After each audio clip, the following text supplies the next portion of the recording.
Hello friends, welcome to my channel A to Z banking and technology. और आज मैं आपसे डिस्कस करने जा रहा हूँ एक बहुत ही इंपॉर्टेंट टॉपिक, जिसमें हम बात करेंगे कि जो सॉफ्टवेयर है जिसे हम एलओएस और एलएमएस के नाम पे जानते हैं, उसकी क्या इंपॉर्टेंस है अपने लोन सेक्शन के अंदर। So the second question comes in my mind कि why do we need software. So अगर मैं इस क्वेश्चन को ऐसे देखूं कि जो टेक्नोलॉजी है उसको हमें क्यों अडॉप्ट करना चाहिए, बिकॉज जो जनरली हमारा ट्रेडिशनल अंडरराइटिंग फॉर्मेट है उसमें हम टेक्नोलॉजी को यूज़ करके क्या ऐसा अलग बदलाव ला सकते हैं।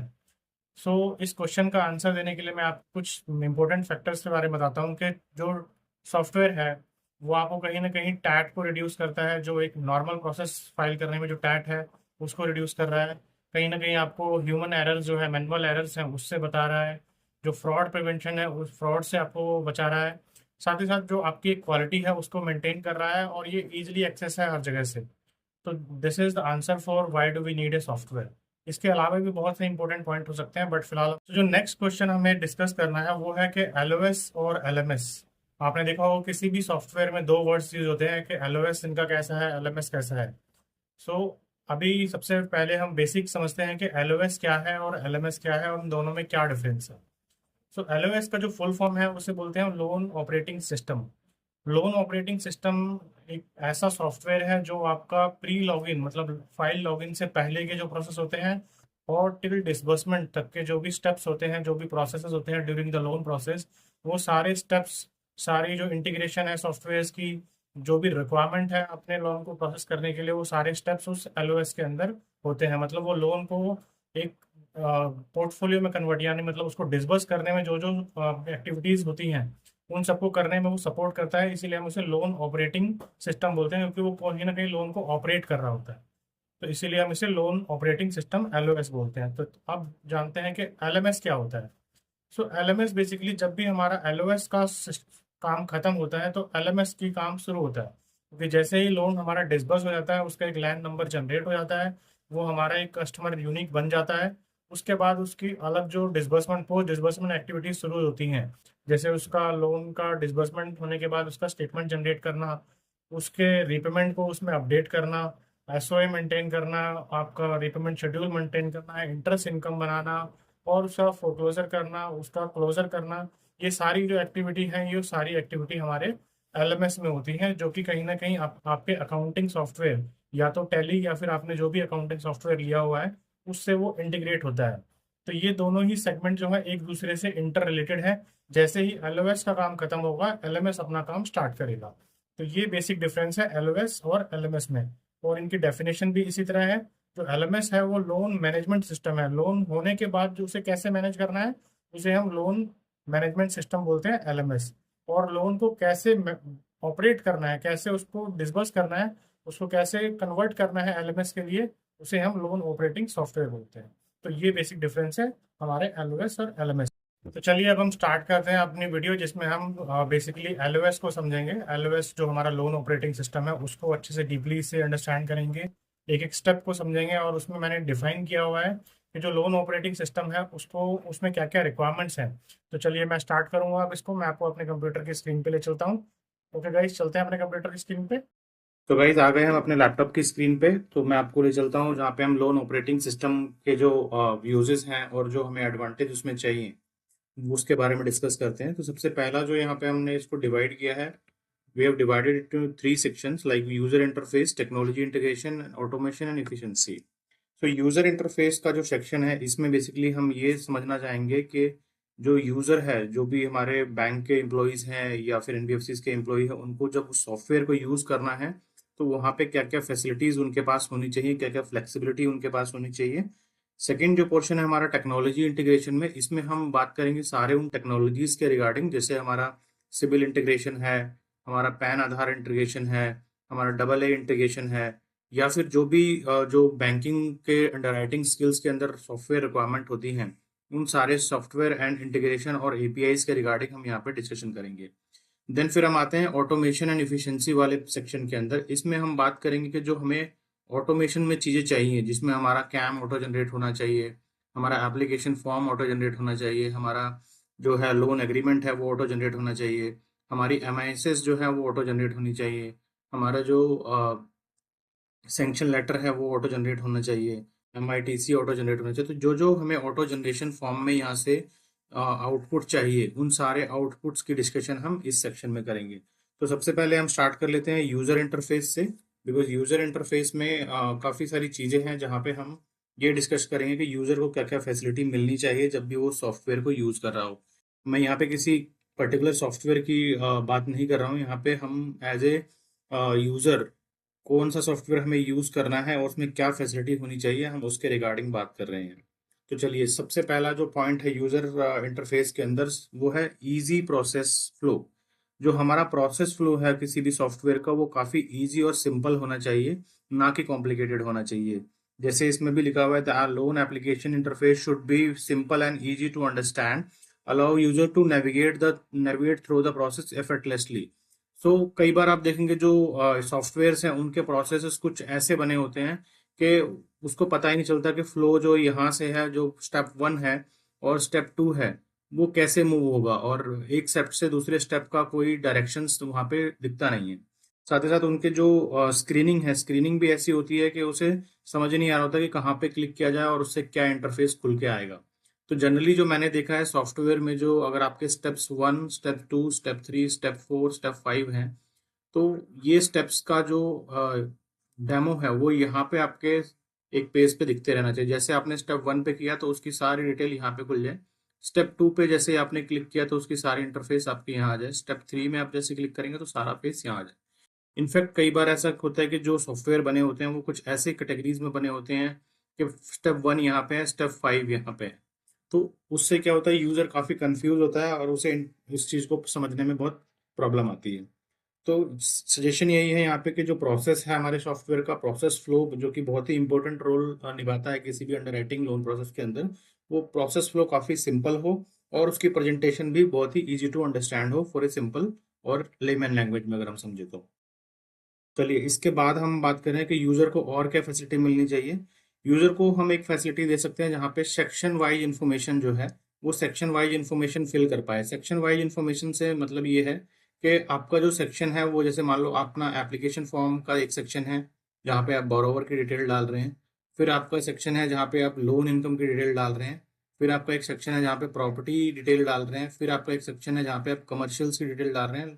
फिर आपका एक सेक्शन है जहाँ पे आप जो सैंक्शन लेटर है या जो एसटीसी हैं वो डाल रहे हैं, या फिर आपकी जो वेरिफिकेशंस हैं उसका एक सेक्शन है। और यहाँ पे एक आपका आईएमडी का सेक्शन है। तो ये बेसिक कुछ जो ब्रॉडर सेक्शंस है वो मैं यहाँ पे बात कर रहा हूँ।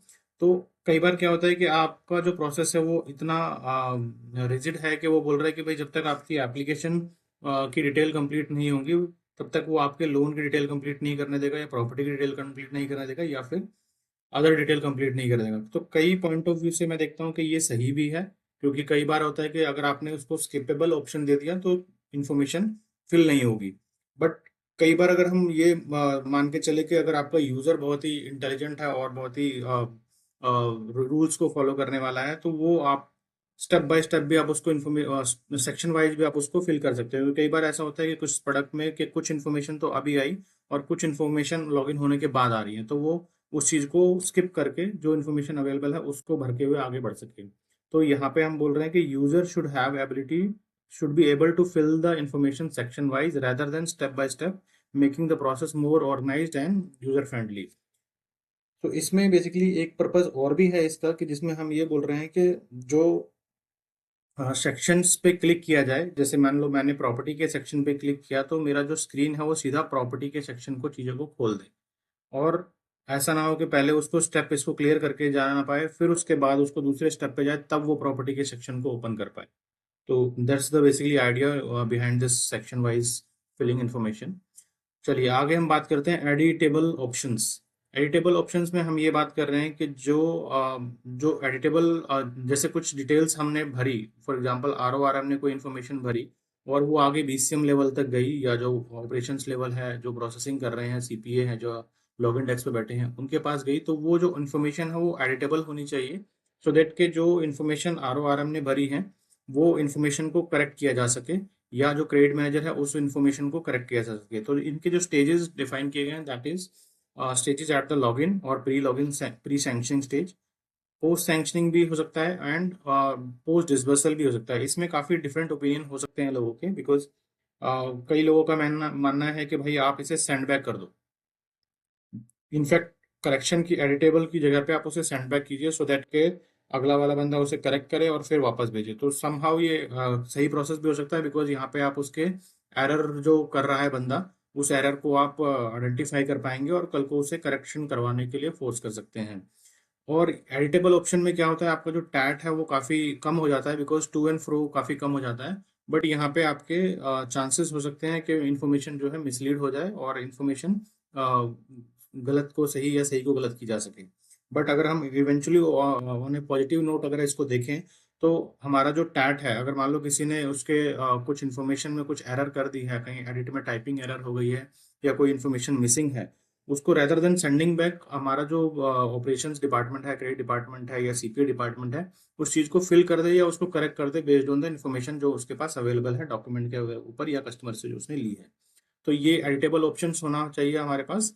कई केसेस में क्या होता है, पोस्ट सैंक्शनिंग भी कई कमर्शियल्स चेंज हो जाते हैं, तो वहाँ पे फिर हमें उसको एडिट करके री सैंक्शनिंग का ऑप्शन अवेलेबल होना चाहिए। और यहाँ पे मैंने डिसबर्सल की भी बात करी है। कई बार डिसबर्स केसेस में भी काफ़ी इंस्टेंसेस होते हैं जहाँ पे कस्टमर कमर्शियल्स पे एग्री ना करे, या कुछ ऐसी सिचुएशंस आती हैं जहाँ पे हमने कोई कंडीशंस लगाई थी, वो कंडीशंस फुलफिल नहीं हो पा रही, अब उसको रिवाइज करना पड़ रहा है। फॉर एग्जांपल, अगर मैंने एक कंडीशन लगाई है कि ये लोन का क्लोजर होना चाहिए, बट कस्टमर बोल रहा है कि जी मेरे पास तो पैसा है नहीं क्लोज करने के लिए, आप इसे फैक्टर कर लो। तो उस केस में हमारा पूरा सैंक्शन जो है वो रिवाइज हो जाता है। तो वहाँ पे आपको फिर उस ऑप्शन में हमें ये देना चाहिए कि आप उसे सेंड बैक करो, रिवाइज करके उसको एडिट करो डिसबर्स केस को, एंड देन उसके बाद री सैंक्शनिंग का प्रोसेस यहाँ से फॉलो होना चाहिए। तो that is the basically idea behind the editable option. और इसमें डिफरेंस ओपिनियंस हो सकते हैं, मे बी यूजर्स और ऑर्गेनाइजेशन टू ऑर्गेनाइजेशन यहाँ पे डिफरेंस सोच हो सकती है, बट मेरा आइडिया ये है और आप भी आई थिंक इससे संतुष्ट होंगे। सो चलते हैं नेक्स्ट। जो है हमारा दूसरा है हमारा यूजर इंटरफेस में, जहाँ पे हम बोल रहे हैं task management and document upload section. तो टास्क मैनेजमेंट से बेसिकली क्या है कि जो सीपीए लेवल पे टास्क है या फिर क्रेडिट मैनेजर पे लेवल पे टास्क है, उसमें हमें क्या क्या फैसिलिटी मिलनी चाहिए। सो फर्स्ट फैसिलिटी की बात जो हम कर रहे हैं, task transferring rights. Allowing task transferring rights enable team leaders और HODs to assign task to different users, streamlining the workflow. So basically हम यहाँ ये कह रहे हैं कि जो भी फॉर एग्जांपल अगर 2 केसेस लॉगिन हो गए या 4 केसेस लॉगिन हो गए और मुझे लगा कि भाई मेरे पास 2 ही सीपीएस हैं और उसमें से एक सीपीए लीव पर चला जाता है, तो मेरे पास ये राइट्स होना चाहिए एज ए यूजर कि मैं उस केस को किसी दूसरे बीसीएम को ट्रांसफर कर पाऊँ। या फॉर एग्जांपल कोई आरएम जो है एक केस लीड कर रहा था और उसने लीड हाफ में ही छोड़ के उसने रिजाइन दे दिया, वो चला गया। सिमिलरली अगर हम बीसीएम के रोल पे भी देखें तो ऐसा ही हो सकता है। तो उस केस में हमें क्या करना है कि जो उसका इनकम्प्लीट टास्क है, या in absence of that particular person, we can transfer his task to some same role of employee, और किसी अदर एम्प्लॉय को हम उसे ट्रांसफर देके उसको कंप्लीट कराया जा सके। सो दैट्स ये फैसिलिटी होनी चाहिए। सेकेंडली अगर हम बात करें तो मल्टीपल यूजर लॉगिन्स होने चाहिए हमारे पास, कि जैसे कई बार होता है कि हमारा जो क्रिएटर मेकर और चेकर है वो इमीडिएट टास्क को कंप्लीट करना चाहता है, तो एक ब्राउजर पे वो मेकर का कॉन्सेप्ट खोल ले और दूसरे ब्राउजर पे वो चेकर का कॉन्सेप्ट भी खोल पाए। समहाउ ये कंप्लाइंस पॉइंट ऑफ व्यू से थोड़ा इशू हो सकता है इसमें, बिकॉज ऐसा माना जा सकता है कि मेकर और चेकर दोनों ही सेम है। बट हाँ, अगर हम इंटरनल पॉइंट ऑफ व्यू से बात करें, जहाँ हम टैट और एफिशिएंसी की बात कर रहे हैं या कई सिचुएशंस की बात कर रहे हैं जहाँ पे ऐसा करना इंपॉर्टेंट हो जाता है, तो वहाँ पे हमारे पास ऐसी फैसिलिटी होनी चाहिए कि हम उस जो ब्राउज़र है उस पे मल्टीपल यूजर्स को ओपन कर पाए। और कई बार ऐसा होता है कि जो एक इंडिपेंडेंट ऑथर है उसके पास मल्टीपल टास्क होते हैं, जहाँ पे वो एक चीज़ को ओके मेक कर रहा होता है और वहाँ पे उसी चीज़ को ऑथराइज भी कर रहा होता है।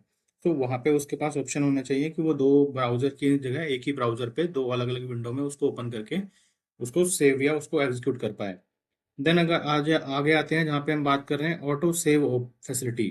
तो ऑटो सेव फैसिलिटी से बेसिकली यहाँ पे ये मतलब है कि जो हमने टास्क सबमिट किया, जो इन्फॉर्मेशन हमने उस पेज पे डाली या उस स्टेज पे डाली, वो जो है ऑटो सेव हो जाना चाहिए, ना कि उस पर ऑटो क्लिक करके हमें सेव करना पड़े। सो दैट कई बार क्या होता है कि हमने पूरा टास्क पूरा पेज तो भर दिया, but end of the day जाते जाते कहीं इंटरनेट कट गया या फिर वाईफाई ऑफ हो गया या लाइट चली गई, तो उस केस में क्या होता है, उसकी सारी मेहनत जो है वो सारी उड़ जाती है और वो सेव ना होके सब उसको फ्री दोबारा से करना पड़ता है, या पेज रिफ्रेश हो गया, तो उस कंडीशन में भी ऐसा होता है कि सारी इन्फॉर्मेशन जो उसने 15-20 मिनट में भरी थी वो सारी इन्फॉर्मेशन उसे दोबारा से फिल करनी पड़ेगी। तो ऑटो सेव फैसिलिटी का ऑप्शन हमें देना चाहिए, जिससे होता है क्या है कि आपका जो मैनुअल एफर्ट है वो काफ़ी रिड्यूस हो जाता है और आपका जो रिस्क ऑफ डेटा लूजिंग है वो कम हो जाता है। तो चलिए आगे हम बात करते हैं और क्या है एरर मैनेजमेंट फैसिलिटी में हमें क्या देना चाहिए यूज़र के एंड पे। तो इसमें बोल रहे हैं कि एरर मैसेज हमारे पास आना चाहिए, ऑटो करेक्शन का हमारे को अलर्ट मिलना चाहिए, जहाँ पे हम बोल रहे हैं कि इनवैलिड अगर कोई फ़ोन नंबर डाल रहा है, अगर हमारा 10 डिजिट से कम का कोई फ़ोन नंबर डाल रहा है या फिर कोई ऐसा फ़ोन नंबर डाल रहा है फॉर एग्जांपल 1 2 3 4 5 6 करके, तो हमें एक एरर मैसेज आना चाहिए कि this is the invalid format of phone number. और सिमिलरली हमारा जो पैन कार्ड का फॉर्मेट है, जहाँ पे हमें पता है कि जो उसका सरनेम का 5th लेटर जो है वो यहाँ पे है, आना ही होता है, तो वो सारी जो इंटेलिजेंस है, सिस्टम इंटेलिजेंस और वीआरई वहाँ पे लगा होना चाहिए, सो दैट कि वो बता दे कि जी पैन नंबर का फॉर्मेट गलत है या जो सरनेम है वो गलत यूज़ किया गया है। सिमिलरली अगर हम डॉक्यूमेंट अपलोड की बात करें यहाँ पे, तो डॉक्यूमेंट अपलोड में हमें ये फैसिलिटी देनी चाहिए कि यूज़र जो है वो हर स्टेज पे डॉक्यूमेंट को अपलोड कर पाए। फॉर एग्जांपल जैसे अगर मैं बात करूँ कि भाई केस आगे सैंक्शन की स्टेज पे आ गया है, फाइनल जो अथॉरिटी है या फिर हमारा जो जोनल लेवल या आरसीएम लेवल का अथॉरिटी है, वो जब केस को देख रहा है तो उसने देखा कि भाई इसमें मेरे को एक डॉक्यूमेंट और एक्स्ट्रा चाहिए, तो या तो वो उसकी कंडीशन मार्क कर पाए कि सैंक्शन कंडीशन अब लगा पाए, या फिर उसके पास अगर वो डॉक्यूमेंट ब्रांच के पास अवेलेबल है तो वो ब्रांच उसको ऑफलाइन मेल कर दे और वो यूज़र है उसको वहाँ पे अपलोड कर पाए। तो जनरली ऐसा देखा गया है जब वो सैंक्शन के स्टेज पे आता है तो वहाँ पे कुछ अपलोड का ऑप्शन जो अंडर राइटर है उसको नहीं होता है, तो वहाँ पे एक फैसिलिटी दे दी जाए कि भाई अंडर राइटर ने अगर कोई स्पेशल डॉक्यूमेंट डिमांड किया है तो वो डॉक्यूमेंट को खुद अपलोड भी कर पाए और उसकी सैंक्शन कंडीशन भी लगा पाए। तो चलिए नेक्स्ट आगे बात करते हैं, जहाँ पे हम बात कर रहे हैं एसएमएस और नोटिफिकेशन या व्हाट्सएप इंटीग्रेशन की। तो आप देखेंगे जब भी आप कोई केस लॉगिन करते हैं तो वहाँ पे आपको एक एसएमएस मिलता है या व्हाट्सएप मैसेज आता है कस्टमर के मोबाइल नंबर पे जो उसका रजिस्टर्ड किया गया है कि आपका जो केस है वो लॉगिन हो गया है। जैसे ही आपका केस सैंक्शन होता है तो वहाँ पे आपको मैसेज आता है कि आपका जी केस सैंक्शन हो गया है। जैसे ही आपका डिसबर्सल होता है तो वहाँ पे डिसबर्सल का मैसेज आता है। ऐसे ही कई सारे स्टेजेस हैं जहाँ पे जो बैंक और एनबीएफसी है कस्टमर को इन्फॉर्म्ड करती है कि भैया आपकी एप्लीकेशन का ये स्टेटस है। तो ये इंटीग्रेशन भी बहुत इंपॉर्टेंट है क्योंकि ये कस्टमर और मार्केट को एक प्रोफेशनलिज्म का फीडबैक देती है कि जी आप जो एप्लीकेशन हमारे यहाँ पे डाला है उसका ये स्टेज है और हम आपको बकायदा इन्फॉर्म कर रहे हैं। तो ये बहुत ही अच्छा इंप्रेशन देता है और आपकी जो गुडविल है और मार्केट रेपुटेशन है उसको इंक्रीज करता है। तो चलिए नेक्स्ट बात करते हैं हम feedback and mechanism. Feedback mechanism में हम बात कर रहे हैं कि incorporating a feedback mechanism allow user to provide input on the lending application process and continue improvement. तो यहाँ पे आप एक ऐसा ऑप्शन दे सकते हैं कि जहाँ पे अगर यूजर को कोई प्रॉब्लम आ रही है तो वहाँ पे आप कॉन्टेक्ट हेल्पर्स का या फिर फीडबैक फॉर्म का एक ऑप्शन दे दीजिए कि जिसमें वो आपका जो भी एरर आ रहा है उसका एक स्क्रीनशॉट लगा पाए और बता पाए जो भी सॉफ्टवेयर डेवलपर है उनको कि भैया मेरे को इस स्टेज पे ये प्रॉब्लम आती है। वो एक मैसेज और वहाँ पे एक अपलोड का ऑप्शन मिल जाए कि जिसमें वो स्क्रीनशॉट एरर का मैसेज दे पाए, सो दैट केस से क्या होगा जो आपका यूजर है उसको आप सर्विस अच्छी दे पाएंगे और जो रियल टाइम पे आप उसको ऑप्शन दे पाएंगे कि वो आपसे चैट कर पाए या वो आपके टेक्निकल सपोर्ट पे कॉल करके उस एरर को रिजॉल्व कर पाए। इससे आपका जो सॉफ्टवेयर है वो काफ़ी अच्छा डेवलप हो जाएगा बिकॉज रियल टाइम आपको अलग अलग तरह की जो यूज़र प्रॉब्लम फेस कर रहे हैं उसके बारे में पता चलता रहेगा। तो चलिए ये हो गया। इसके बाद हम बात करते हैं, ये हमारा यहाँ तक था यूज़र इंटरफेस सेक्शन में जहाँ पे हम यूज़र को फैसिलिटी दे रहे थे। अब हम बात कर रहे हैं टेक्नोलॉजी से रिलेटेड कि टेक्नोलॉजी में क्या क्या इंटीग्रेशन होना चाहिए जिससे हमारा जो मैनुअल एफर्ट्स हैं वो कम हो जाएंगे और हमारी जो एरर फ्री प्रोसेसिंग होगी लोन की। तो सबसे पहला आता है डेटा इंटीग्रेशन एंड वेरिफिकेशन का। डेटा इंटीग्रेशन में हम बात कर रहे हैं कि जो जो इन्फॉर्मेशन हमें डेटा है उनका क्या क्या इंटीग्रेशन है। तो सबसे पहले हम इसमें बात करते हैं पैन कार्ड इंटीग्रेशन की। सो पैन कार्ड इंटीग्रेशन में क्या है, validate and authenticate the pan using API. तो जो भी इनकम टैक्स पे हमें एपीआई मिलती है पैन कार्ड की, तो वहाँ से हमें वैलिडेट कर पाएं कि जो हमने पैन कार्ड अपने लोन एप्लीकेशन के दौरान जो सॉफ्टवेयर में डाला है वो पैन कार्ड सही है या नहीं है। अगर उसमें कोई एरर है तो वो आपको बता दे कि pan card is not valid, और अगर वो वेरीफाइड हो जाता है तो वहाँ पे एक ग्रीन टिक का सिग्नल आ जाए कि जी पैन कार्ड इज ओके।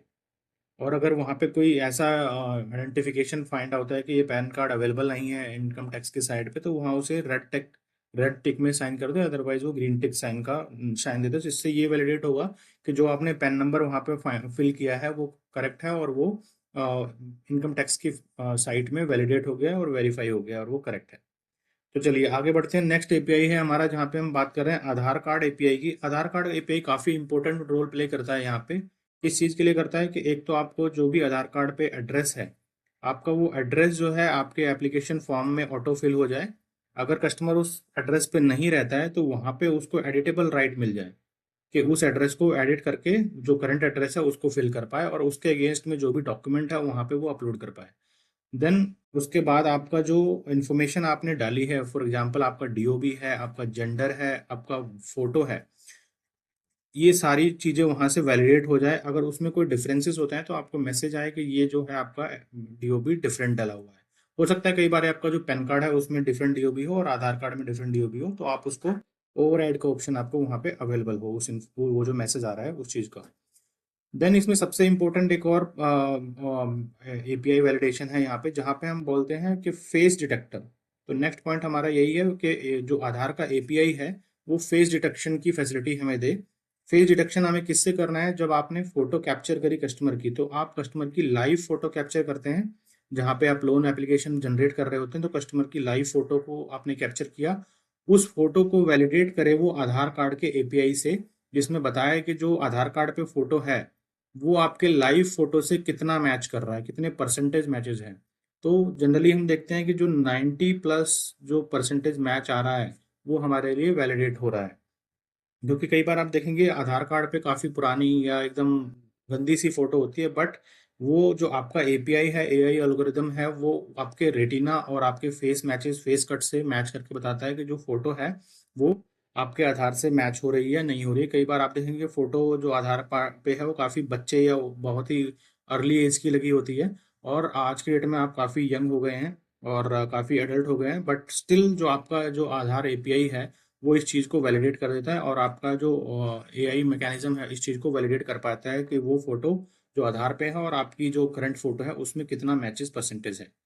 तो चलिए नेक्स्ट आगे बात करते हैं एड्रेस ऑटो फैचिंग की। जैसे हमने अभी लास्ट में बताया, इससे पहले बताया कि एड्रेस ऑटो फैच हो जाएगा आपका यहाँ से, और जो भी एड्रेस आपके आधार पे है वो आप उसको वैलिडेट कीजिए कि जो कस्टमर है वो करंट एड्रेस पे रह रहा है या नहीं रह रहा है, जो आधार आधार में मेंशन है। अगर वो नहीं रह रहा है तो आपको ऑप्शन मिले कि आप उस एड्रेस को एडिट कर पाए, और साथ ही साथ जो एड्रेस आपका करंट है उस एड्रेस को आप वहाँ पे डॉक्यूमेंट्री वाइज वैलिडेट कर पाए कि आप उसे डॉक्यूमेंट अपलोड कर पाए। इसके साथ अगर आपने देखा हो कि एक आजकल नया भी एपीआई हुआ है जिसमें काफ़ी थोड़ा कॉस्टली है, बट वो आपको एक ऑप्शन देता है कि जहाँ पे सॉफ्ट कॉपी ऑफ आधार, जो कस्टमर का सॉफ्ट कॉपी आधार की है, वो आप वहाँ से उनके जो आधार की साइट है या फिर उनका जो डिपॉजिटरी है जिसे हम CKYC बोलते हैं, वहाँ से उसको डाउनलोड करके आपको एक सॉफ्ट कॉपी अवेलेबल करा दें। तो ये एपीआई भी अपने पास अवेलेबल होती है, ये भी सॉफ्टवेयर, कई जो सॉफ्टवेयर कंपनीज हैं वो यूज़ कर रही हैं। इससे आपको कस्टमर से उसके आधार की कॉपी मांगने की जरूरत नहीं पड़ेगी। तो चलिए ये हो गया हमारा इंटीग्रेशन केवाईसी से रिलेटेड। और आगे हम बात करते हैं वेरिफिकेशन से रिलेटेड या फिर क्रेडिट टूल से रिलेटेड। तो वेरिफिकेशन में सबसे पहले जो कि बहुत ही फेमस है जिसे हम बोलते हैं सिबिल वेरिफिकेशन। तो सिबिल इंटीग्रेशन का होना बहुत ही इंपॉर्टेंट है, बिकॉज सिबिल को जनरली अगर आप मैनुअली निकालते हैं तो आपके 5 से 10 मिनट जो है उसमें लग जाते हैं।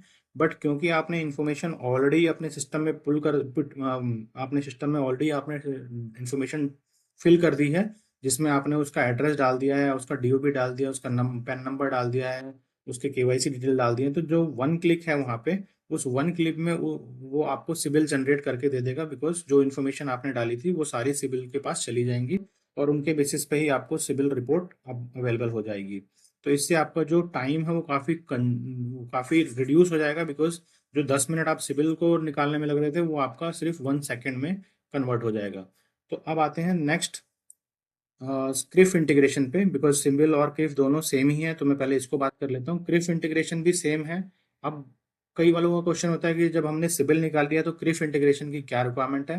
तो मैं आपको बता दूं, जो क्रिफ इंटीग्रेशन है वो काफ़ी इंपॉर्टेंट रोल प्ले करता है, बिकॉज क्रिफ इंटीग्रेशन के अंदर आपके जो MFI के लोन है, जो माइक्रो फाइनेंस के लोन है, जिसमें हम JLG बोलते हैं, ग्रुप लोन हो गए, या जो स्मॉल लोन होते हैं STPL टाइप, जो 50 लाख या 1 लाख रुपये, 50,000 या 1 लाख रुपए तक के लोन होते हैं, वो कई बार जो सिबिल में रिपोर्ट नहीं होते हैं। तो इस पॉइंट ऑफ व्यू से हमें एक्यूरेट ऑब्लिगेशन निकालने के लिए क्रिफ का इंटीग्रेशन बहुत ही इंपॉर्टेंट है।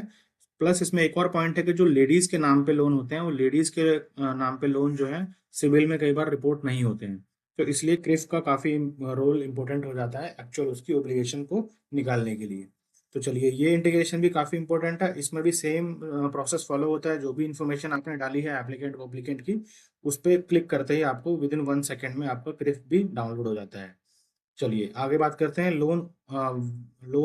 सिबिल में जो लोन आए हैं उसको एनालाइजर करने की।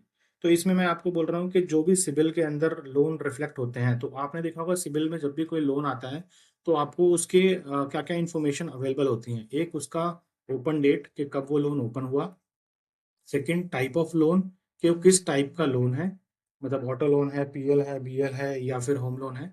देन उसमें आपको मिलता है कि आपका लोन अमाउंट क्या है, लोन अमाउंट एंड उसका आउटस्टैंडिंग क्या है एज ऑन डेट। और कई बार आप देखेंगे उसमें आपको उसका जो है ईएमआई भी आपको वहाँ मिल जाता है और आरओआई भी आपको वहाँ पे मिल जाता है। बट कई बार ऐसा होता है कि ऐसा नहीं मिल पाता। साथ ही साथ आपको उसमें ओवरड्यू भी मिल जाता है।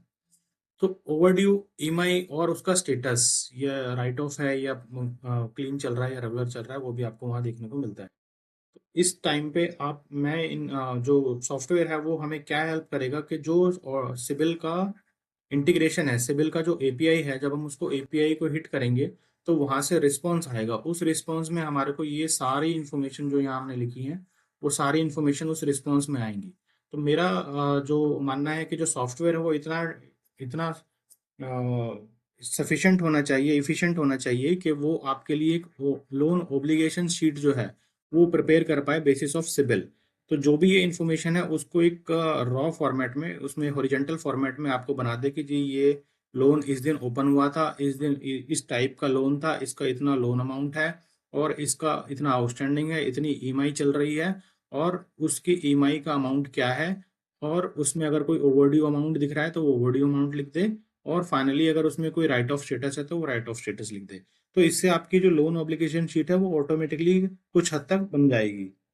इसके बाद इस लोन ऑब्लिगेशन शीट को जो हमारा ब्रांच क्रेडिट मैनेजर है या फिर आरएम है, वो उसको मैनुअली भी फिल कर पाए, उसको एडिट कर पाए। इन केस अगर वहां से कुछ रॉन्ग इन्फॉर्मेशन आई है या इनकरेक्ट इन्फॉर्मेशन या इनकम्प्लीट इन्फॉर्मेशन आई है, तो उस चीज को वो वहां से फिल करके उसे करेक्ट कर पाए। तो चलिए, ये हो गया हमारा auto loan obligation sheet prepare करने का सिविल से। देन हम बात कर रहे हैं कि जो रिपोर्ट है वेंडर्स को, वो यहाँ से शूट हो पाए। इसमें हम बात करें कि such as FI verification, valuation, legal and PD visit report, ये सारी यहाँ से ऑटो इनिशिएट हो। जब भी हम लॉगिन हो जाता है जब भी केस, तो आप देखेंगे लॉगिन होते ही हमारी 5 रिपोर्ट्स इनिशिएट होती हैं। फर्स्ट हो गया आपका सिविल, देन फिर आपका एफआई रिपोर्ट्स हो गया, देन उसका वैल्यूएशन रिपोर्ट्स हो गया, देन उसका लीगल हो गया और फिर उसका पीडी हो गया। इसके साथ हमारा एफआई के साथ एफसीयू भी होता है, जो डॉक्यूमेंट वेरिफिकेशन होती है। तो ये सिमिलर सारी रिपोर्ट्स ऑटो इनिशिएट हो जाए तो सिबिल तो हमारा ऑटो वन क्लिक ट्रिगर पे हो जाता है। बाकी जो रिपोर्ट्स हो गई, इन सबके टैट को मेंटेन करने के लिए प्लस वेंडर को ये सारी इन्फॉर्मेशन जानने के लिए वहां से ऑटो ट्रिगर हो, और जो डॉक्यूमेंट अवेलेबल है और रिलीवेंट डॉक्यूमेंट है, उन डॉक्यूमेंट को अटैच करके वो वेंडर को भेज पाए, या फिर जो इंटरनल अगर कोई टीम है तो उसको वो असाइन हो जाए और वो उस टास्क को वहां पे कंप्लीट करे। तो चलिए नेक्स्ट हम बात करते हैं स्कोर कार्ड की। स्कोर कार्ड से बेसिकली मेरा ये मतलब है कि जो भी हमने इन्फॉर्मेशन दी, अब इन्फॉर्मेशन कई तरह की हो गई हमारे पास। फर्स्ट हो गई हमारे पास के एक सेकेंड, हमारे पास हो गई केवाईसी इन्फॉर्मेशन, देन हमारे पास हो गई सिबिल इन्फॉर्मेशन, देन हमारे पास हो गई उसके बिजनेस की इन्फॉर्मेशन, देन हमारे पास उसकी इनकम की इन्फॉर्मेशन और हमारे पास कोलेटरल की इन्फॉर्मेशन, अगर ये सिक्योर्ड केस है तो आपका एक स्कोर कार्ड बनना चाहिए इन सारे जो पैटर्न है उन पे, कि बंदे का सिबिल क्या है, बंदा रेजिडेंस कहाँ पे कर रहा है, ऑन्ड हाउस है नहीं रेंटेड हाउस है, या उसका सिबिल बिहेवियर कैसा है, कितने राइट ऑफ हैं, कितने रिसेंट लोन लिए हैं, कितने इंक्वायरीज हैं, बिजनेस उसका रेंटेड प्लेस पे है, ऑन्ड प्लेस पे है, कि बिजनेस उसका जो है टर्नओवर कितनी है, बिजनेस का विंटेज कितना है। और काफ़ी सारी क्वेश्चंस यहाँ पे आपको बिजनेस और इनकम से रिलेटेड मिल जाएंगे, प्लस प्रॉपर्टी से रिलेटेड मिल जाते हैं। इनके बेसिस पे आपकी वहाँ पे इंफॉर्मेशन अवेलेबल है, उनसे आप एक मैट्रिक्स बना सकते हैं और मैट्रिक्स के बेसिस पे आप अपना एक स्कोर कार्ड, एक डिसीजन दे सकते हैं कि हाँ जी, बेसिस ऑफ इंफॉर्मेशन आपका जो स्कोर है वो इतना आ रहा है, और उस स्कोर के बेसिस पे बैंक अपने आप एक डिसीजन ले सकता है कि जी इस स्कोर तक मेरा केस ओके है, या इस स्कोर तक मैं इसको थोड़ा डेविएटेड केस मानूंगा, और इस स्कोर से नीचे तो मैं इसको करूंगा नहीं। तो ये भी आप यहाँ से जनरेट कर सकते हैं। चलिए नेक्स्ट आते हैं, जहाँ पे हम बात कर रहे हैं फाइनेंशियल डेटा एनालिसिस की। तो फाइनेंशियल डेटा एनालिसिस में हम जो बात करेंगे वो प्योरली बात कर रहे हैं कि जहाँ पे इनकम असेसमेंट की बात हो रही है, उसकी जो रीपेमेंट कैपेसिटी है, रीपेमेंट कैपेसिटी क्या है, उसकी जो लोन्स हैं उसकी क्या डिटेल है, उसकी जो इनकम है उसकी क्या डिटेल है। तो सबसे पहला हम बात कर रहे हैं इनकम एलिजिबिलिटी प्रोग्राम की। तो आप लोगों को जैसे पता होगा कि इंडस्ट्री में इनकम के कई सारे मेथड हैं कैलकुलेट करने के। अब जैसे एक होता है वीआईपी प्रोग्राम। वीआईपी प्रोग्राम मतलब कि जो वनीला या कैश प्रॉफिट प्रोग्राम है, उसे जो फाइनेंशियल बेसिस पे चलता है, डीएसआर बेसिस पे चलता है, प्रॉफिट और कैश प्रॉफिट के बेसिस पे चलता है। तो आपका जो सॉफ्टवेयर है वो उनको एक स्पेस या उनको एक ऐसा टूल दे जहाँ पे वो इनको कैलकुलेट कर पाए। उनके कैलकुलेट करने के लिए आपको वहाँ पे उसका एक फॉर्मेट बनाना पड़ेगा। उस फॉर्मेट में आपके पास जो कंपोनेंट होते हैं, फॉर एग्जांपल अगर मैं बोलूँ लास्ट 2 इयर्स के प्रॉफिट हो गया, प्लस डेप्रिसिएशन हो गया, प्लस इंटरेस्ट ऑन कैपिटल हो गया, plus interest on in loans हो गए, या अदर इनकम हो गए, ये सबको कैलकुलेट करके जो प्रॉफिट आ रहा है उस पर एप्लीकेबल फोआर या डीएसआर लगाना है। तो उस टाइप की एक कैलकुलेशन हो, और जिसे हम बीआरई बोलते हैं, बिजनेस इंजन रूल, तो या बिजनेस रूल इंजन, तो वो उसके बेसिस पे कैलकुलेट हो जाए। जहाँ पे हम सेकंड प्रोग्राम की बात कर रहे हैं एबीबी। एबीबी में बेसिकली आपको पता है कि जो एवरेज बैंक बैलेंस है, एवरेज बैंक बैलेंस के ऊपर जो सरप्लस हमारे पास बचता है बैलेंस, उसके ऊपर हमें ईएमआई देनी है। जहाँ पे हम बोलते हैं कि हमारी ईएमआई का एटलीस्ट 2x एबीबी बनता बनता हो, या एटलीस्ट 1.5x एबीबी हो, या 1x एबीबी हो। तो इस टाइप के आपको एक रूल इंजन बना के उनको देना है, ताकि इस टाइप के प्रोग्राम जितने भी हैं, जैसे हम एबीबी की बात कर रहे हैं, जीएसटी की बात कर रहे हैं, एलआईपी की बात कर रहे हैं, एनआईपी की बात कर रहे हैं। एनआईपी काफ़ी इंपॉर्टेंट है, बिकॉज आजकल जितनी भी अफोर्डेबल और मार्केट माइक्रो फाइनेंस कंपनी है, सारी एनआईपी पे प्रोसेस हो रही हैं। तो एनआईपी बेसिकली क्या है कि जहाँ पे आपके पास कोई भी इनकम डॉक्यूमेंट प्रूफ नहीं है, बट आप एक्चुअल में रीपेमेंट अच्छी कर सकते हैं, बिकॉज आपका जो एक्चुअल इनकम है वो सही है, बट उसका कोई डॉक्यूमेंट नहीं है। तो वहाँ कैश फ्लो या एस्टिमेट बेसिस पे हम एक कैश फ्लो बना लेते हैं कि बंदा इतना कमा रहा है, इतना उसके एक्सपेंसेस हैं, और मंथली वो इतनी इनकम जनरेट कर पा रहा है अपने बिजनेस से। तो उसके बेसिस पे आप उसको एक ईएमआई ऑफर कर सकते हैं। तो इस टाइप के जो आपके इनकम कैलकुलेशन टूल, जिसे हम सीईटी भी बोलते हैं, सीईटी आपने सुना होगा, काफ़ी लोग यूज़ करते हैं, तो ये है कस्टमर एलिजिबिलिटी टूल। तो इस टूल का आपको वहाँ पे एक इंटीग्रेशन देना चाहिए, जिससे आपका जो बैंकर है, जो आपका एनबीएफसी पार्टनर है, वो उस चीज़ को यूज़ कर पाए और अपनी एलिजिबिलिटी को अलग अलग तरीके से निकाल पाए। क्योंकि अगर आप एक सिंपल टूल देंगे, सिंपल एक कैलकुलेटर देंगे, तो उसमें आपको काफ़ी बाउंडेशन हो जाएगी, रिस्ट्रिक्शंस हो जाएंगी, अलग टाइप के कस्टमर को आप ऑफर नहीं कर पाएंगे। तो चलिए नेक्स्ट आप बात करते हैं जीएसटी एनालाइजर और आईटीआर एनालाइजर की। तो जीएसटी और आईटीआर एनालाइजर का जो फंक्शन है वो ऐसा है कि इनके जो एपीआईज हैं, जो जीएसटी का एपीआई है या फिर आपका आईटीआर का एपीआई है, वो हमारी जो इनकम टैक्स की साइट्स हैं या फिर जीएसटी की साइट्स हैं वहाँ पे अवेलेबल होती हैं। जब भी हम उसकी एपीआई को हिट करते हैं तो वहाँ से रिस्पॉन्स आता है, जिसे हम जेई जेसन फॉर्म में बोलते हैं। तो उस फॉर्म में हमारे को काफ़ी सारी इन्फॉर्मेशन निकल के आती है। जैसे अगर मैं जीएसटी की ही बात करूँ, तो जीएसटी में हमें पता चलता है कि लीगल नेम क्या है उस जीएसटी के ऊपर। अगर किसी ने उसका नेम मॉडिफाई करके आपको जीएसटी का सॉफ्ट कॉपी या हार्ड कॉपी दिया हुआ है, तो आपको वहाँ से वो वेरीफाई हो जाएगा। देन उसका 3B के अंदर से आपका टर्नओवर निकल के आ जाता है कि 3B में जो टर्नओवर उन्होंने डिक्लेयर किया है वो कितना है, और आपके पास वो टर्नओवर कितना है। देन उसका जो top top 5 supplier, top 5 creditor और डेटर के, आपके क्रेडिटर और डेटर आपके निकल के वहाँ से आ जाते हैं, जिससे आप ये अज्यूम कर सकते हैं कि आपका बिजनेस का परसेंटेज जो है वो टोटल इन टॉप 5 या टॉप 10 क्रेडिटर से कितना है। क्योंकि अगर अगर आपका जो बिजनेस है उसका 85 या 90% जो है कुछ 2-4 लोगों मिलकर ही कर रहे हैं, या 1-2 लोगों से ही हो रहा है, तो काफ़ी काफ़ी रिस्की प्रोफाइल हो सकता है। तो इस टाइप की इन्फॉर्मेशन आपको जीएसटी एनालाइजर से मिल सकती है। सिमिलरली आपका जो आईटीआर एनालाइजर है वो भी आपको इस टाइप की इन्फॉर्मेशन प्रोवाइड कर सकता है। तो आप उसको एक तरह से डॉक्यूमेंट को भी वैलिडेट कर पा रहे हैं, और साथ ही साथ इन्फॉर्मेशन को भी वैलिडेट कर पा रहे हैं। तो ये जो सर्विसेज प्रोवाइड करते हैं, काफ़ी सारे मार्केट में प्लेयर हैं। कुछ जो हैं जैसे आपका कर्जा है, स्कोरमी है, तो ये लोग भी देते हैं, और काफ़ी अदर टूल्स भी हैं मार्केट में जो इस चीज़ को काफ़ी इंफॉर्मेटिव वे में आपको प्रेजेंट कर सकते हैं। तो ये हो गया हमारे पास जो सॉफ्टवेयर में होना चाहिए। देन उसके बाद हम बात करते हैं अकाउंट एग्रीगेटर की। तो अकाउंट एग्रीगेटर क्या है? अकाउंट एग्रीगेटर जो आपको जो बैंक स्टेटमेंट है, वो बैंक स्टेटमेंट को आपको सॉफ्ट कॉपी में अवेलेबल कराता है based on the customer OTP, जो कस्टमर आपको ओटीपी प्रोवाइड करता है। तो इसमें आपको कस्टमर से बैंक स्टेटमेंट लेने की जरूरत नहीं पड़ती, और इस बैंक स्टेटमेंट को कस्टमर के द्वारा ऑथराइज ओटीपी से हम खुद ही डाउनलोड कर पाते हैं। तो इसे हम अकाउंट एग्रीगेटर बोलते हैं। काफ़ी सारे इसके जो प्लेयर्स हैं मार्केट में वो अवेलेबल हैं, फिनवू है, डबल है, बहुत सारे प्लेयर हैं इसमें। तो चलिए, यहाँ से आपने बैंक स्टेटमेंट ले लिया। अब नेक्स्ट टूल आपके पास क्या होना चाहिए? जो बैंक स्टेटमेंट आपने डाउनलोड किया है उसको वो एनालाइज कर दे। एनालाइज क्या करेगा उसमें? वो आपको समराइज कर देगा उस बैंक स्टेटमेंट को, उसको सिंप्लीफाई कर देगा, और उसको बताएगा कि भैया आपका जो बैंकिंग है उसमें ये ट्रांजेक्शन्स हो रही हैं, ये बिजनेस ट्रांजेक्शन्स हैं, ये बाउंसिंग रेशियो है, ये ईएमआईज आ रही हैं, ये इनकम ट्रांजेक्शन्स हैं, ये उसकी इनवर्ड बाउंसिंग है, ये आउटवर्ड बाउंसिंग है।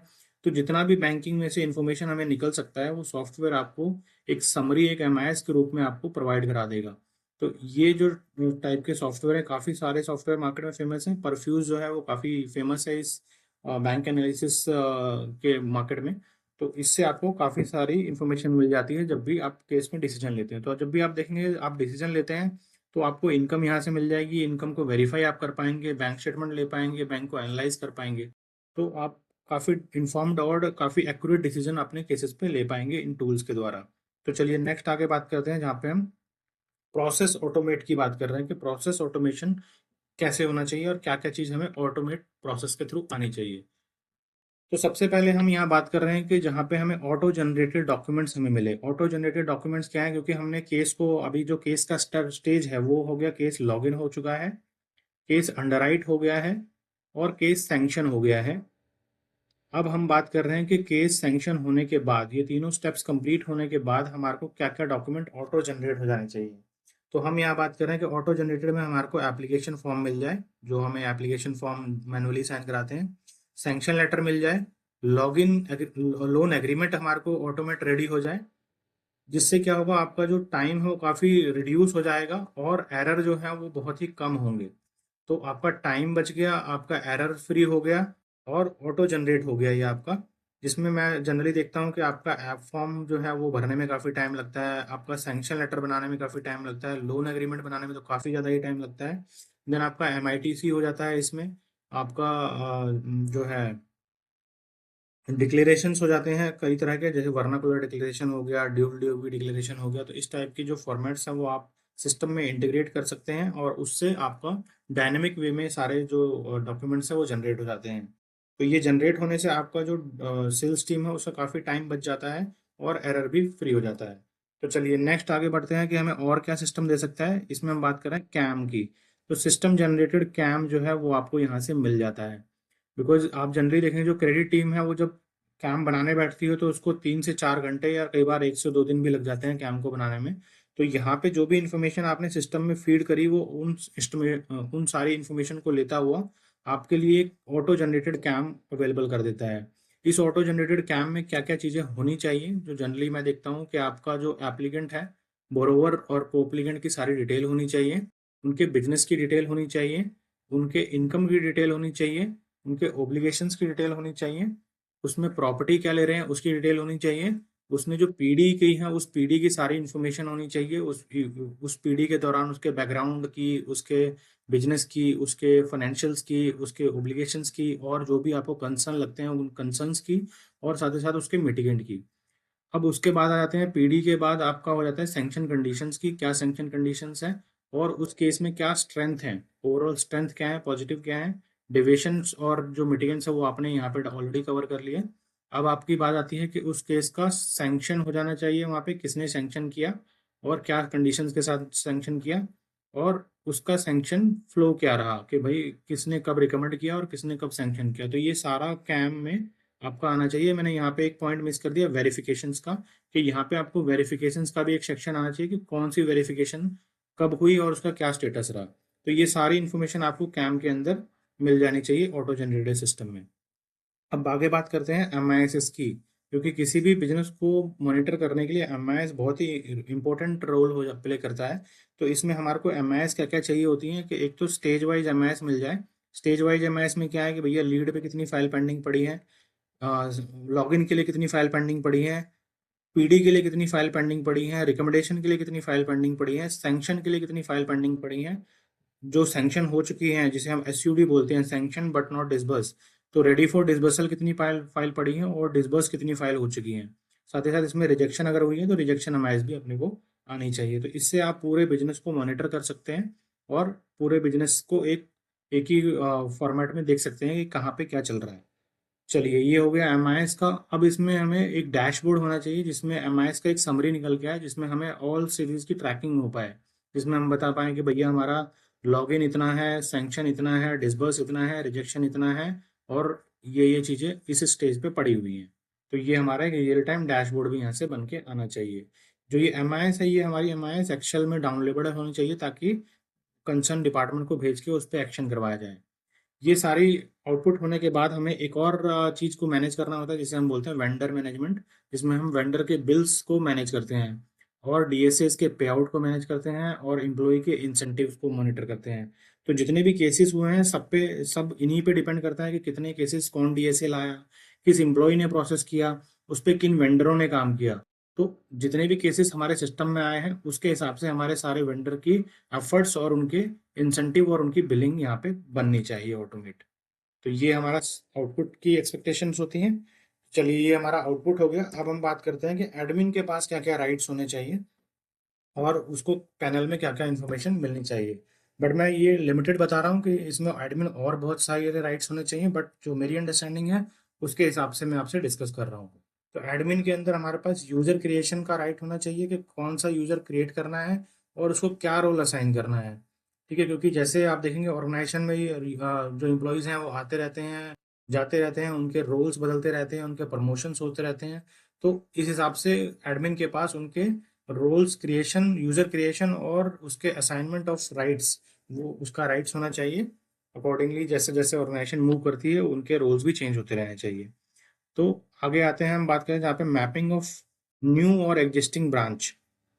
अगर कोई नई ब्रांच खुल रही है तो उसको हमारे सॉफ्टवेयर के अंदर मैप किया जा सके, या हमारी एग्जिस्टिंग ब्रांच कहीं से शिफ्ट होकर ट्रांसफर हो रही है तो वहाँ पे हम उसको मैप कर पाए, या फिर कोई हमारा न्यू एम्प्लॉय ज्वाइन करता है तो उसको उस ब्रांच में हम मैप कर पाएँ, या फिर कोई बंदा ट्रांसफ़र होता है इस ब्रांच से दूसरे ब्रांच में तो उसको हम वहाँ पे उस एम्प्लॉय को मैप कर पाएँ अंडर द सॉफ्टवेयर।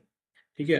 अब आते हैं बात एडिंग ए न्यू बैंक और पिन कोड। तो आप देखेंगे जनरली जो बैंक हैं वो कई तरह के आते रहते हैं। तो कोई भी न्यू बैंक आया तो उसे हम अपने सिस्टम में ऐड कर पाएँ, और अगर कोई नया पिन कोड, हम नया कोई एरिया स्टार्ट करते हैं या कोई एरिया हमारे पास ऑलरेडी सिस्टम में नहीं है तो उस पिन कोड को हम वहाँ पे मैप कर पाएँ सो दैट के उसकी प्रोसेसिंग उस पिन कोड से हो पाए।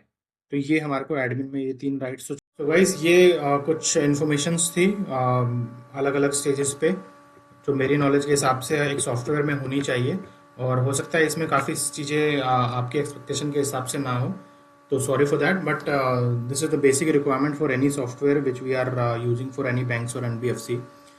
तो होपफुली आपको ये वीडियो पसंद आई हो। अगर आपने इसमें कुछ भी वैल्यू एडिशन इसमें किया हो आपकी नॉलेज में तो इस वीडियो को ज़रूर एक लाइक कीजिएगा, और अगर आप इस चैनल पे नए हैं तो इसको सब्सक्राइब कर लीजिएगा, बिकॉज इस टाइप की वीडियो आपको यहाँ पे काफ़ी देखने को मिलेंगी। और इसमें मेजरली आपको बैंक और एनबीएफसीज के अंदर जो भी अंडर राइटिंग प्रोसेस होता है, अंडर राइटिंग के अंदर जो भी प्रोफाइल्स आते हैं उसमें कैसे अंडर राइट करते हैं, क्या क्या इनकम प्रोग्राम होते हैं, और उसमें जो रिपोर्ट्स हैं उनको कैसे रीड किया जाता है। तो इस टाइप की सारी लोन रिलेटेड और अंडर राइटिंग रिलेटेड आपको वीडियो यहाँ पे देखने को मिलेंगी। तो अगर आप इस चैनल पर नए हैं तो इसको सब्सक्राइब कर लीजिए। अगर इस प्रोसेस से रिलेटेड आपका कोई कंसर्न है, कोई कमेंट है, तो आप मुझे कमेंट बॉक्स में लिख के पूछ सकते हैं, या आपका कोई वैल्यू एडिशन सजेशन है तो आप उसको डाल सकते हैं। Okay guys, thank you for the day. मिलते हैं अगली वीडियो में। Thank you.